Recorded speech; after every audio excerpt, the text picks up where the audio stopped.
Hey guys, I'm Tasha Ray, and welcome back to Secrets of the Opposite Sex. I'm here with my girl, Devin. Hey. And our special guest today is Evan Ravenel. Welcome to the show, Evan. Oh, glad to be here. Thanks for having me. All right, so why don't you tell us a little bit about yourself? Like you said, my name is Evan Ravenel, 31 years old. I play professional basketball overseas. I played in countries like Japan, Bulgaria, Israel, Belgium, all over the place. Been doing this for the past 8 years. And I think my relationship status is single. Since you are single, how do you think your career has affected your love life? Tremendously. The long distance thing is extremely tough. Talking on the phone and things like that, you have to be strong communication-wise. I feel like a lot of people in my generation aren't very good communicating-wise, being intuitive and things like that. So the long distance thing has created kind of a rift with my dating life. But being older now, being 31 years old, getting out of my 20s and realizing the mistakes I've made, I'm looking to change those type of things going forward with it. Would you give your girl a pass because you two were long distance? Does anything like that occur? I'm not a fan of giving people passes. You know what I'm saying? That's just opening the door for other things. But at the same time, like, you know, I have friends who do that type of stuff. Like, hey, when I'm away, just don't let me find out type deal. And maybe that may work for them. For me personally, I'm not a fan of it. Like, that's not my cup of tea. But long distance relationships, getting back to your question, they can work. I think it takes a lot of effort. I think it takes a lot of communication. I think it takes a lot of understanding of who you're dealing with and what they have going on top of both ways. It's not a one-way street. It's like, it's understanding each other and what each other have going on in their lives on both sides. Have you had a relationship that's been successful long distance, where long distance isn't the reason why you broke up? The issue I had, misreading the situation when we got together and not understanding each other and where we wanted to go about things once we came together. It wasn't the distance that deaded it for the situation. Okay, so what's something that you can do early on to see someone for who they really are? Like, is there anything that you do to like test people or? No, I'm not really much of a game player or like testing people, things like that. Like let's say I'm dating two people, whatever, in different times, not at the same time, whatever. But somebody I might date, person A I might date in a week, may make me feel a certain way. Person B might make me feel that way in 3 months. Like, it's just, I just go with the flow type of situation. It just is what it is. And I think that's just how I am. So do you have any regrets as far as you said you kind of talked about your status at the beginning. Do you have any regrets? Nah, I don't have any regrets. I wouldn't change it. I wouldn't change a thing or anything that's going on. I get to travel the world and see different things. The only thing that's tough about it is that I do it alone so much. Like, a lot of my friends that have the same profession as me, like, or not a lot, few of my friends, they have their wife or their girlfriend that's with them all the time. They're sharing these experiences. They're going to different places and they're growing together through it all. That takes a big commitment on both sides, because you're asking someone to kind of forfeit their life with my profession and things like that. It's like, hey, drop what you're doing, come overseas with me, and let's live this life. So do I regret it? Nah. Do I wish I had somebody with me? Yeah, I do. It might be a different change of pace for what I've been dealing with, for sure. So what would that look like if you actually asked someone to like essentially kind of put their life on pause to come with you? What would that look like? Like, how would the finances work? What would you expect from them in that aspect? Have you ever had a situation where you were thinking about asking somebody to do that? So personally, I would never ask. So the type of women that I date, they're like career-driven women, like they have their own thing going on, like they're, I guess, essentially female bosses, as you women like to say, or things like that. I would never ask the woman that I'm dating, hey, drop what you're doing and come with me across water, and like, I'll take care of everything, things like that. I don't want a woman that will want to do those type of things. That's not my preference. But I guess, like, the guys that I do know, majority of them are married. The situations where they bring their girlfriend over there and they're over there just every day sitting there waiting for their man to get home from playing basketball or practice and things like that, or traveling from games and stuff, it doesn't typically work out. Some resentment is built up because you have a grown woman essentially just over there spending money. They're not doing anything. They can't get work because they don't have a work visa, things like that. And it causes resentment and it causes problems. But like when it's your wife, you have children, things like that, that's your life. You guys went there together and you guys have a commitment and a bond, and that's been you working through it. That's real. Have you learned any lessons from seeing your teammates do this? Yeah, I learned a lot. If you're gonna do it, don't be in a girlfriend, boyfriend situation. Make sure it's your wife. Like y'all in this together, like till death do y'all part type stuff. Because like girlfriend, boyfriend situation, like it's easy, like, oh, this not working out, I'm going home, boom, you out of there. But if it's your wife, that's someone that you stood before God, you made an oath, like through thick and thin, through death do us part type stuff, like, all right, how are we gonna get through this month? You bring in X amount of dollars, this is what I can do, how can I contribute to this marriage? With a girlfriend or boyfriend, it's you don't have to do those things. So, okay, you said that you date career-driven women. So you're overseas for a length of time and you're trying to do that with someone and she's staying here building her career. What does that look like when you come back? I mean, I feel like that might be a little bit of a challenge too. So like it can be, because I've kind of been in this situation before. You know, I'm over here 9-10 months of the year. You by yourself, you secluded, you isolated. All you really have is phone conversation for the most part, FaceTime and things like that. So when you get back and you guys are each other's space, it's like I can't do certain things. I can't do certain things like I do. I gotta be considerate of her and her space. She gotta be considerate of me and things like that. Most of the times is you being considerate of her space because she ain't going for it. Like she look at you like, oh, you ain't been here. Like, what are you talking about? Like, this is how things go. But it's tough. It's tough. You just gotta, like I said, like that communication is huge. That understanding is huge. That willingness to compromise and work with each other has to be there. You have to be with someone that's like-minded in that thinking. Agreed. I'm not gonna get too into detail because you're on the hot seat, not me, but I dated someone for years. I mean, I was sending him care packages, picking him up from the airport. And when he quit playing basketball, he came back to America. I said, wow, you came back, and we never worked out. So, you know, it is what it is. I'm not bitter, maybe a little bit, but I get it. It happens. It's dead. No, I mean, I have friends, like even like female friends, and they date guys that play overseas and things like that. And when those guys' careers finish, I think the hardest thing for most guys is like, what's next? You know, like really getting to it. It's like, all right, bro, like this ain't basketball no more. Like you're not getting a check once a month to play a game. Like it's the real world now. Like what are you gonna to add to this? Like what are you bringing to the table? Because I'll say this.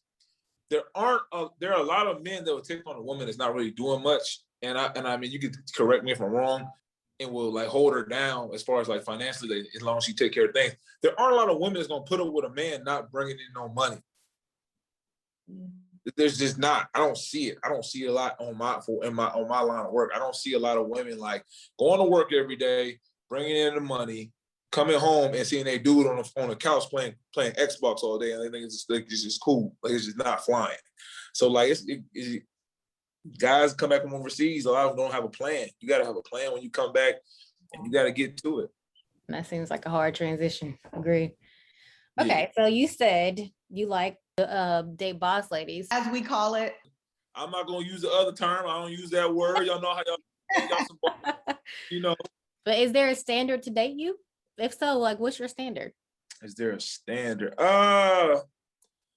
I think I don't really like using that word standard. I feel like it kind of belittles certain people who don't kind of fit in my preference. I have a preference the type of women I date. Yes, for sure. Is there a standard? So that's a strong word when it comes to like. What's your preference? I prefer to date Black women. I prefer to date more like women who kind of like have the athletic background, taller women, strong-minded women, because like I mean. Sometimes I need to be checked. I know sometimes I be tripping. Like sometimes I'll say something like, nah, bro, like you wild. Like I can't have no over type woman. I just can't. Yeah. Just somebody that like that's spontaneous, that's fun, that's adventurous. She can't be boring. Like she just gotta be open-minded to certain things. Like one day I might walk around and be like, yo, like let's go paintballing. Open yourself up to things. Be open to things. That's my preference. That's the type of woman that I like, typically. So you said athlete, you said you prefer a woman with like an athletic background. Do you think that athletes pair better with athletes? Yes, on a simple fact of understanding what as an athlete's dealing with certain things like that. Like I've dated women or like boardroom type women. I dated those type of women, and like it's constant questions about like what I was doing and how I was spending my time. She never took the time, or they never took the time to understand me as a person, what I was dealing with. Not they just so much looked at the stereotype. Mm. You're, okay, why are you at the gym so long? Are you my mom or we dating? You had somebody say, "Why are you at the gym so long?" Or for sure. Or like this is something that I do not like. I do not like. I had this one before. She would be like, "Oh, I want to come work out with you. I want to come to the gym and lift and work out with you." And I was like, "No." And she threw a whole. It was as simple as that. I was like, "No, can't do that." She was like, "Why not? Like I work out too. Like I want to come work out. It's something we can do together." And I said, "Listen here. I would never come to your job and ask to jump in a boardroom meeting." Facts. That's what I was gonna say. It's your career. I don't do what I do for fun. I don't do it for, you know what I'm saying? I don't do it for to look cute. I don't do it like do this because this is how I pay my bills. I do this is how I put the roof over my head, the food on my table. Like it's not fun. It's a job. This is my job. So when I'm at my job, I need to be completely focused. I would never come to your job and be like, "Yeah, you ain't handle that meeting right. You tripping." Like I'll never come up in there like, "Let me run this shit with you too." No, I would never do that. So no, you cannot come to my workout. No, you cannot come to like this stuff like that. So that sounds like a good segue to what we're going to play. So let me ask you before we play the red flag game. What are your deal breakers or red flags that you've seen in the past during the dating phase? Ooh, punctuality. I like people that like respect my time. I like people who are on time. I like if I say, "Hey, we're going to dinner at 7:00." Don't show up at 7:30. Like it's cute. You know, like some women, I feel like they be trying to like be a little cute stuff. They show up a little late. Like I don't like that. I walk out of there. Like I walk out of there so fast, like it's no problem. Like where you? I said 7:25. Yeah, I know. I'm gone. I got into a whole spat with a woman I was dating before because she like thought it was cute and she thought it was funny. Like I just don't like my time play. Well, that's something for me that's just like I don't deal with it. Yeah. And I feel like, and I also feel like with deal breakers, like if you don't nip it in the butt early, people won't take it serious. Like if you let that slide the first time, and the second time you try to get on it, like, well, shoot, like you let it happen the first time. Yeah, that inch will turn into a mile real quick. Yeah. Fast. That's real. Yikes. Okay, so let's go ahead and play the red flag game, the side eye edition. We're going to ask you 5 questions, and you let us know if it's a red flag for you or a complete deal breaker, and then tell us why. Gotcha. They've never said the words "I love you" romantically, and now they want to date you. Is that a red flag? And they tell you, like, "Look, I've never done this before." It's not. I guess it's a red flag, but it's not a complete deal breaker. Why is it a red flag? I'm very expressive. Like if I feel like if I wear my emotions on my face, like you can see how I'm feeling. Like I don't hide nothing bad. Like and I'm a terrible liar, so I don't lie. Like I just tell people what it is, what's going on. So like if you're talking to someone, they've never told someone how they felt, how they gonna be able to open up and be expressive to you? Mm. Like they've never done it in the past. So what makes you think that you the person that's going, okay, the light switch is gonna turn on right here and there? Like I'm that person. Like you don't know that. So they disclose that with me early on, like, yo, what's going on? Like tell me why not? Yeah. If they can't tell me why not, and I can't trust that answer, like we got a real problem. That's a good point. Someone who has a negative response to uncomfortable situations. Deal breaker. That's not being spontaneous. I can't deal with it. Mm. I said that earlier. Yeah, I can't do it. I'm good. Gotta be able to get out of those comfort zones. Gotta get your comfort zone. Now I got some days I just won't budge on for sure though. And if that don't work for some people, like, hey, we just ain't for each other. But yeah, I'm cool. I mean, I wish you the best. See you later. Hold on, what aren't you budging on? I don't do roller coasters. Never. Not Mr. Spontaneous doesn't do roller coasters? How does that work? I'm a taller guy. I'm 6'8". I've been 6'8" since high school. And then like we went to like Disney World when I was in high school. And like, I don't know if you've ever been on Space Mountain. Space Mountain is completely dark. It's completely dark. You can't see nothing. So, but it's an indoor roller coaster. It's not even big for real. But like the whole time in Space Mountain, like I can't see anything. And all I hear, like I'm in the seat and it's tight, it's uncomfortable. And then it's dark on top of that. So as a kid, I'm kind of like freaking out. So as we're going through the roller coaster, all you hear is like over my head. So I think I'm about to hit my head on something as we're going. So like ever since then, like I've never wanted to get on another roller coaster ever again. It like completely freaked me out. Not doing it. Not happening. Okay. What about if somebody they're okay with marriage, okay with a committed relationship, but they have never said anything about wanting to or have no plans to live together? They want to be with you, but not in one household. They must want the streets too. I'm cool. Nah, done. Hold on. This is like, what else you got going on? Some people like their space. They've like grown accustomed to just being, doing things how they do it. Like people have a man cave. Sometimes they need the whole house. That's what they doing? Nah, my wife, she can't have her own house. It's dead. On to the next one. Oh man. Do people really be with that? Like y'all asking questions to other people? Like people be like, yeah, I'm cool with that. Yeah. Really? Yeah. Hypothetically, Taj, me and you married. I got my house here. You got your house on this side of town. But yeah, you've never heard those stories where people like live across the street from each other and they're married? No, yeah. Never. I would think that Evan would be more open to it, because what if you're married and then somebody calls you and says that they want you to play another season? So then you're married in two houses, right? Like she can't stop her career. She's a boss. Yeah. That's different. That's for work.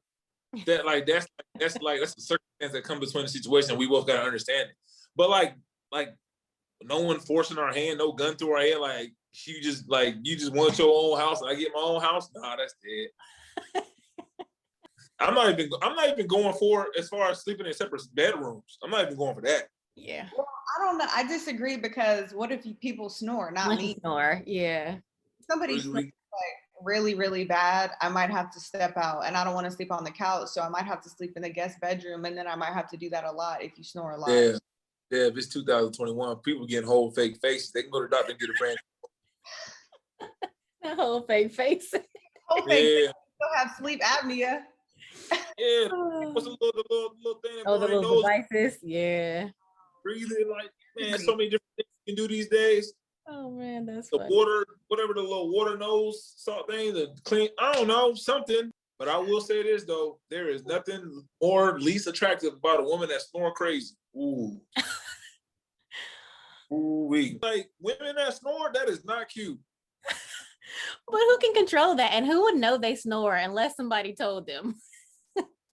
Unless they're sleeping with somebody, for them to tell them that. Delivery, like you gotta me up and they were like, "Oh, you were snoring a little bit. It was cute." I would know he was lying, but at least he was protecting my feelings. If I wake up and you're standing above me and you're like, "Come on, like you sound like a damn something," that really would hurt my feelings. So I wouldn't even do. I tell you what I do. Go to bed at night, and I get my phone and I will record it. Record you snoring. I will record you snoring. I wouldn't tell you in the morning. Wake up, brush our teeth, kiss. Oh yeah, have a nice day at work. When you get to work though, that message is gonna pop up on your phone. What did it say? A file, one video, boom. That's petty. That would traumatize me. At first I was with it. Now I feel like you're sounding a little toxic, because if I get to work and I'm like, my man loves me, I had a great night of sleep, I'm gonna make it a good day, and then my coworkers are right there and I'm like, oh, hold on, like, did he really just do this? Did he really just send this to me? And then I would be mad. Then I would be more petty, and then the petty cycle would continue. Did you really just do that and snore all night long, Dev? Exactly. Okay, so what about someone who isn't willing to compromise? So you have to do the bending when there are disagreements. Been there, done that, didn't work out. I'm not doing it again. Not happening. Tried to be I tried to be the bender. You can only bend so much till you break. Agreed. How long did that last before you broke? Man, I'd rather not even say it. Have me over look like a whole fool on this podcast. Well, we all been there. It's all right. Man, how that song go? Everybody plays the fool. Sometimes. Man.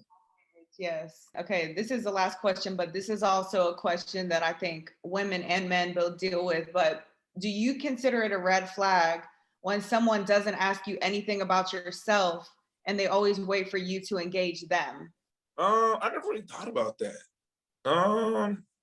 Maybe I'm kind of a little slow in that sense. Like I wouldn't catch on to that like that quick in the moment.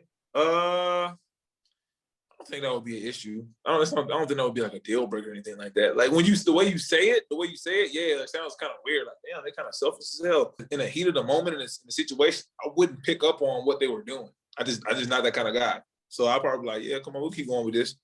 So you wouldn't notice that you sure know a whole lot about them, but they don't really know a whole lot about you because they're not asking you any questions about yourself. But you're asking them questions to get to know them. Okay. Yeah, after a while you pick up on it, but like I'm saying, like in the heat of the moment, like as it's going on, like I wouldn't pick up on it for a while. So do you think, I mean, for me, the follow-up would be like, I think it gets really dry really quick. If I'm texting or talking to a guy and I'm saying, you know, how was your day? And he's like, good, long, great. I'm like, okay, I'm not gonna be like, well, what made it great? That's not, you know, I'm not gonna go that crazy, but it's like, okay, if you're asking me questions, I'm gonna talk to you. Like, that's why I have your number, because I want to talk to you. I'm gonna tell you, I'm not gonna, you know, tell you for hours, but I'm gonna tell you a little bit about my day. And then I feel like when I don't get it in return, it's like this gets dry so quick. That's just poor communication skills, it seems like, on one side or the other. Like you said, that like if that's the route it's going, like that it's gonna end very quickly, because dry conversations, they lead to people like losing interest, and you just, you know what, like, I'm cool. Like, why am I asking you how your day was? I know it was good. Why would I ask? Like, why I'm gonna keep asking you these things? Like, I know the answer. Like, same thing every time. Like, how soon do you guys get fed up with that? Like, how long does it take for you to be like, you know what, bro? Like, I'm tired of you. What you doing to me to death, bro?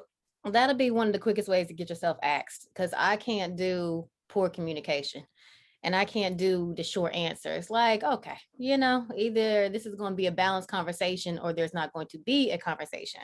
And if it gets to the point where I feel like if I stop initiating a conversation, it wouldn't happen, that's a problem. So we just not gonna have a conversation because I'm not going to initiate it anymore. Once I see that that's the pattern, we're going down the wrong road. Okay. Yeah, I agree. I mean, I don't want to put any specific time frames on here because, like you, I don't want to expose myself. But I definitely, one thing that I'll do is I'll get annoyed by it. I mean, I'll text a guy and I'll still respond because I don't want to not reply to him and him think that I'm being petty. But after a while, I feel like I'm the one that's saying, okay, good morning, how was your day? And I'm not feeling anything. I'm getting that dry response. Mentally, I cut you off. I might still reply to you. I might say hey to you. I might, be cordial, but I reach a point where I'm like, no, he would have applied way more pressure if he really wanted me to be with him. So at this point, he's my friend. That's interesting. Like, for me, like, as a man, like, I'm not a good morning guy. I'm not gonna do it. Like, I'm not gonna want you doing you. Like, I wanna pick your brain. And I feel like that's the best way to get to know someone. And that's kind of the best way to keep the communication going. For sure. Conversations with substance and depth. Yeah, I like that too, because I mean, when you think about it, I am doing the same thing every day. Like, I'll send good morning, but then again, maybe when you ask dry questions, sometimes you get dry responses. So maybe it's like half and half, but I think that the man is the one that should be courting the woman in the beginning. So if I meet a guy, I'm not gonna the first day be calling him and talking to him about, cooking shows and stuff, because I think that if he really wants to talk to me, he'll call me type thing in the beginning, at least. I mean, I think that evens out, but I think if women are just calling men and trying to be the one that hold the conversation in the beginning, you can't go up from personally.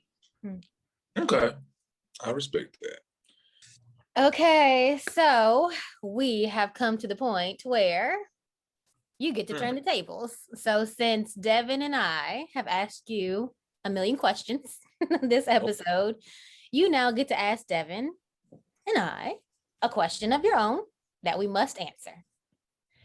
I get 2 questions. Why is it that nobody ever wants to just ask one question? They want to ask 22. You can have two. Inch, give an inch, and then this is what happens. Like, Hello? we're We like, talked okay, about this. We talked about Well, this. y'all said, ladies, y'all said I get to ask Devin and I. This is what you said, Tasha. I get to ask I a question. There's 2 of you. I feel like I get 2 questions. Okay, go ahead. Be great. Yeah, thank you. Anyway, my first question is, do you ladies think that you have one soulmate or that you have an infinite number of soulmates? You just have to find that right person. For the ladies in the conversation, because it will lead until my next question. It's like a twofer. Oh, we've been here before. Are you like Jordan Evans reincarnated? Ooh, We've been here before from episode 1. Okay, so for me, that's hard. I kind of feel like maybe you have, I don't even know if this will make sense, but I'll try to explain it as best I can.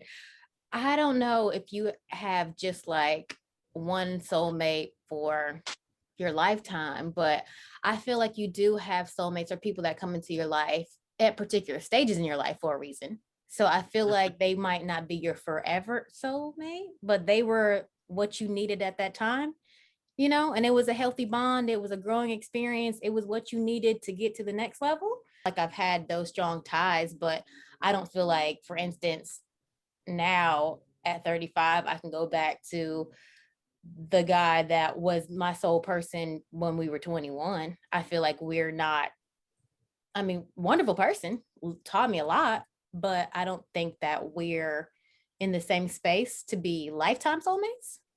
Does that make sense? But it was necessary at that point. Maybe each, I don't know, depending on your age. Or I don't know. Maybe because I don't know, because I haven't found my forever soulmate. Maybe I'll feel differently. If I find someone who I feel like, okay, this is a lifetime type situation. We're done with the little stages and seasonal. Got you. Dev? So if it's an age thing, Tasha, I don't know. I mean, I'm trying to get the universe to send me signs. So if you're saying that this might be like an age thing, or if you're telling me that in the last year of my 20s, I should have several boyfriends, I think that's what you were kind of telling me, that I have multiple soulmates.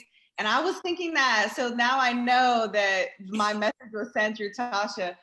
No, I mean, my first answer was going to be no, one soulmate, but also, like Tasha said, I have no idea who he is. I'd like to think that there's one out there, because there's not multiple right now, because there's nobody that I've had that seasonal, like, really good time with. I think that everybody makes their own decisions. I believe that God has already written my life out, but I think that we make decisions every day that change with what our trajectory is. So I think that you could easily find your soulmate and then not end up with them and lose them because you didn't act accordingly, or you might have had to deal with some traumas or something like that.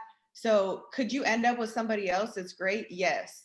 But I do think that everybody has, maybe it sounds like naive, but I think that there is one person that you'll match with better than anybody else. That's what I think. I hope. Yeah. Okay. Dev, the answer, it started off kind of shaky. It was a little hot girl summers at first. I was like, oh, Lord, gee, yeah.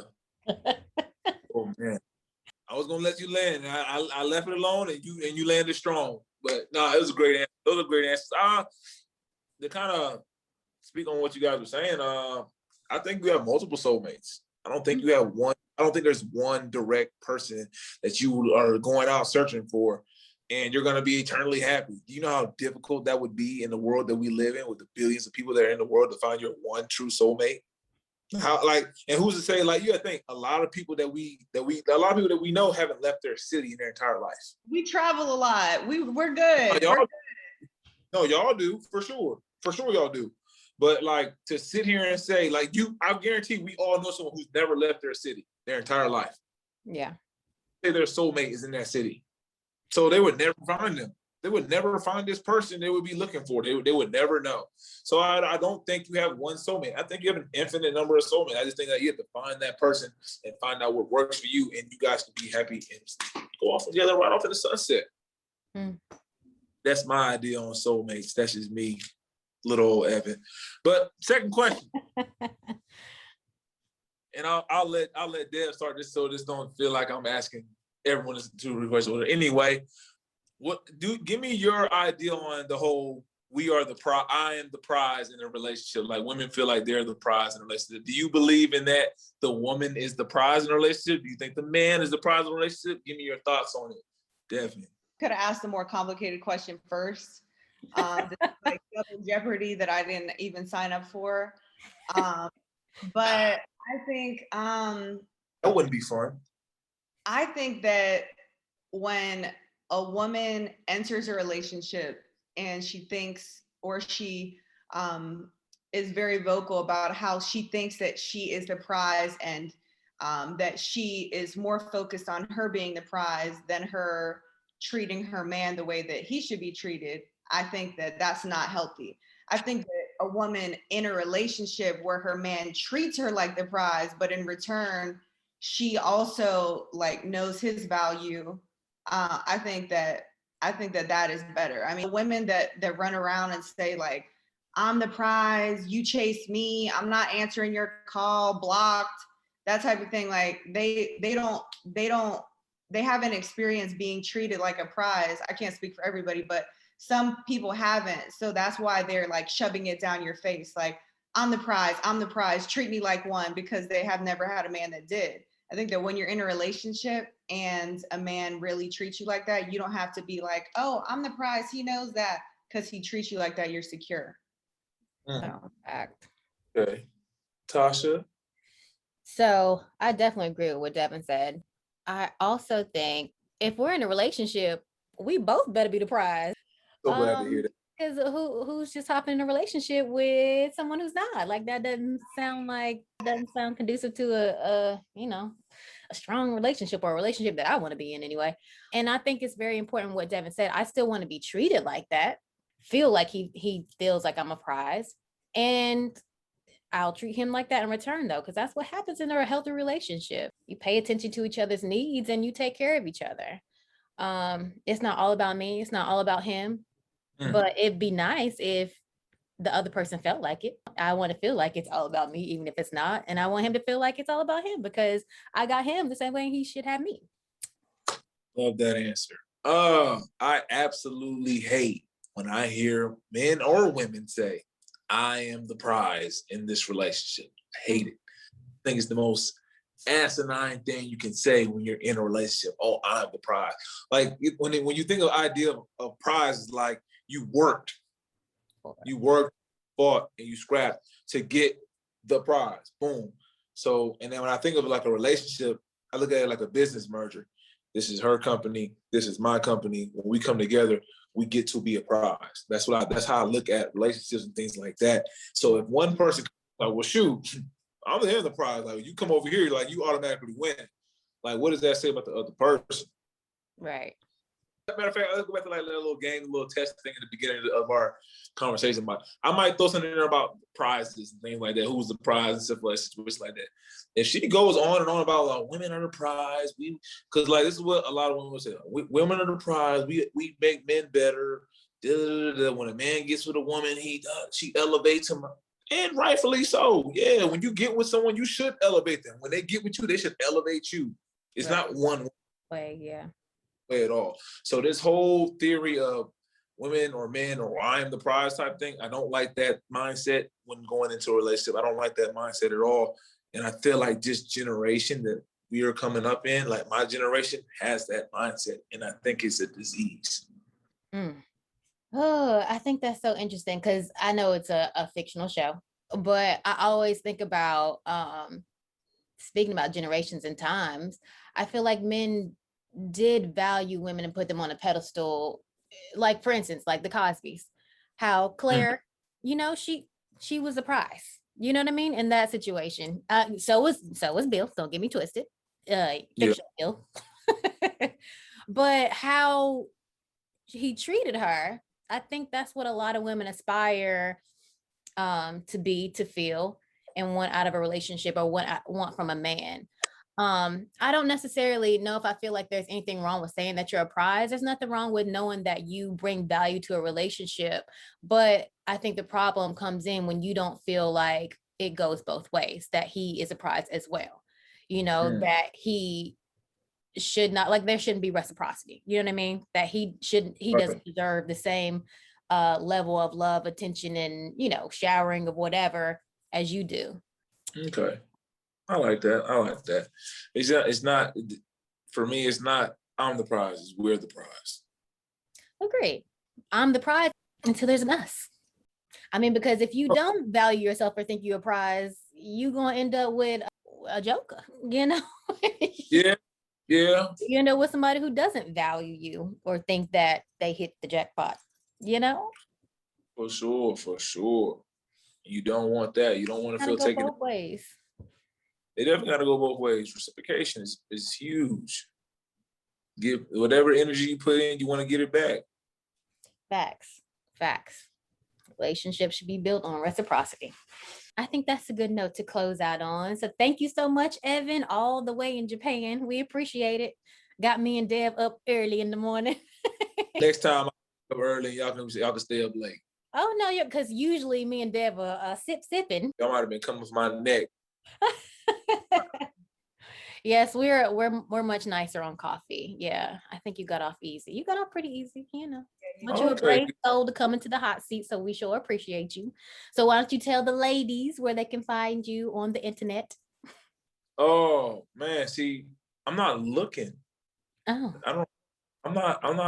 I'm single, but I'm communicating with someone and I like the way it's going. So I don't even want to put that energy out there like that. This is some places you can slide into and win right now, because like I told you, like the stage I'm in my life is that, like, I'm focusing my energy in one place. So yes, I am still single. My Instagram is E_RAV24. If you would like to follow me and things like that. It's the same thing for all my social medias like Twitter and stuff like that. But if you look at the shoe, like, it ain't it. It ain't it, right? Don't shoot your shot there, ladies. Now, anytime that I'm talking to a guy and he hands out his Instagram, I'm going to be like, really? Well, guess what? On the podcast, Evan didn't even want to disclose his information, and he's not even in a relationship. He just likes the way the communication is going. So that's just this. You can't base men off one person. I am one single man. This is how I choose to conduct myself going on right now. And then at the end of the day, even if I say these things, we all know if somebody wants something, they're gonna go after it. It's up to me as a man myself to be able to be like, nah, I'm cool. Facts. So it don't even really matter at this point. All right, well, that will do it for this episode. So download the app, subscribe, like, and comment on the episode of the podcast, and we'll be back with a new guest in the hot seat next time, so tune in.